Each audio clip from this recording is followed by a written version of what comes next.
to take a different tone on this video. I'm going to talk to you about how I see hacking in Castle Clash affecting um, not just the community, the longevity, but also not, not just the community and specific players, but also the longevity of this game.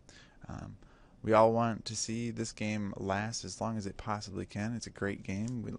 I mean, I've never played a game quite like it. Others are similar, but they all have huge deficits in gameplay and style. And I also want to add that this is not to target any specific hackers or even say that hacking is wrong, because at its heart, at the core principles of hacking is tinkering, and they're not malicious. I envy hackers because they are so curious and talented, and they create many new things that we all use. This is not what I'm not trying to attack anyone. I want to have a conversation because I think it needs to be held. In the past, I played other games where there's been alternative servers where you're able to go on and just, make your Spirit Mage a 180 and just play it. You want to play it? That's fine. It's fun. It's fun to have a max level, I'm sure. I'm sure that you can just go in and destroy everything in it. But it's only fun for so long. And so what I'm talking about is making sure that this game is... we don't have to look far to see hacking. It's prevalent pretty much everywhere. You can see that, no one can beat J5 in 3.28 seconds. It's not going to happen. The majority of people are not even beating G, let alone H or I. I mean, H is a tough cookie to crack.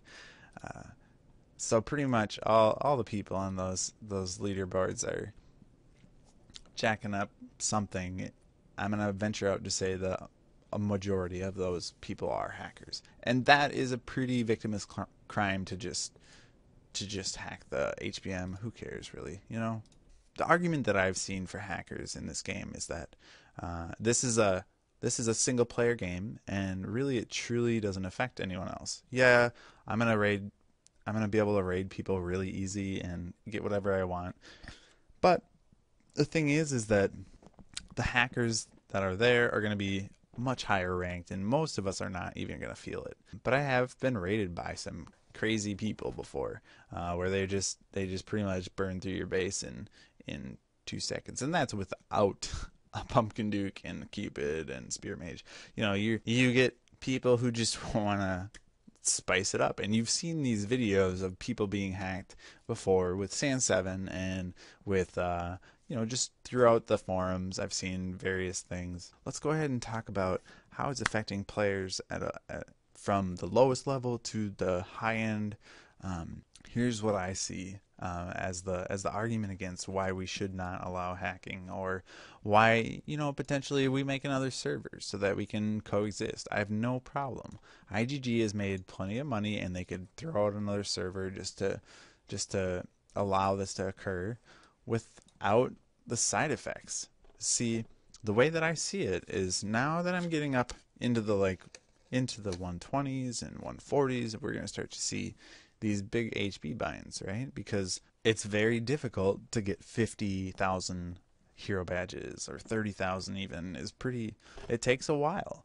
And then to continue on, and the max level takes 200,000 HBs. Now, should we be able to do that in a short amount of period? Absolutely not. But what we should be able to do is farm it out eventually.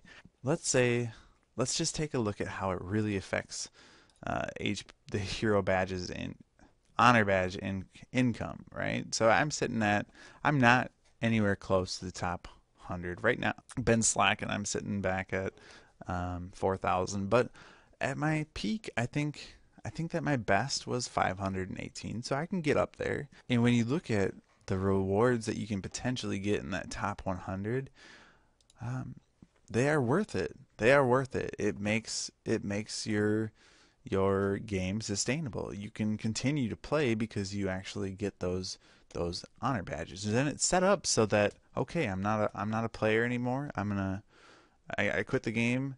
I'm going to fall off those leaderboards. I might not go all the way down, but I'm definitely not going to sit in the top 100 for very long. Um, so the concept behind Arena and how honor badges are gained is brilliant. But the problem is that IGG did not plan for hackers, and it is 2014 the last time I checked, and this is this should be a part of their business model to take the money that the tremendous amount of money that they're making from this game, um, and develop anti-hacking or put out another server. It's not infeasible to say that IGG could host another game. I have seen this in other games, such as I played Dungeon Defenders for a while, and that was a perfect example. You could go on their other server, it wasn't ranked, but who cares? You're hacking. You're able to do it there, and it was the perfect environment because it maintained the value of hard work and even the paying of money to increase your account. It maintained that value. But you see here that hackers are completely devaluing. And I don't think that this is the intention of any of those hackers. I think all the hackers are playing this game because they love it. They enjoy playing. They just want to play a little higher. And they know just as well as I know that it's next to impossible to get up to that high-end rating. So let's just talk about whose responsibility is this, because it's hard to know where to go. You wanna talk to you wanna go straight to the sources, but they can close that account, they make a new account, they start over, they do the same thing. So then it kind of falls on the next step up, which is IGG. Of course, IGG should have involved some type of anti-hacking software into their software. It should have been done. This is complete negligence, in my opinion, on IGG's behalf.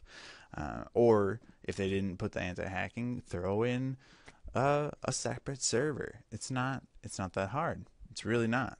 And with all the complaints, all the people who have lost their accounts and stuff like that, it should have been done months ago. But ultimately, what it really boils down to is Google.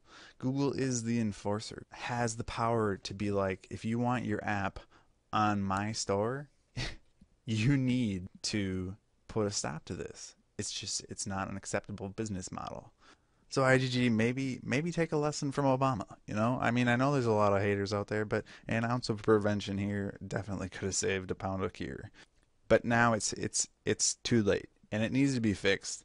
It needs to be fixed soon before we start to have a falling out of the community, because that's ultimately what will happen. Now, Google. Is it Google's responsibility?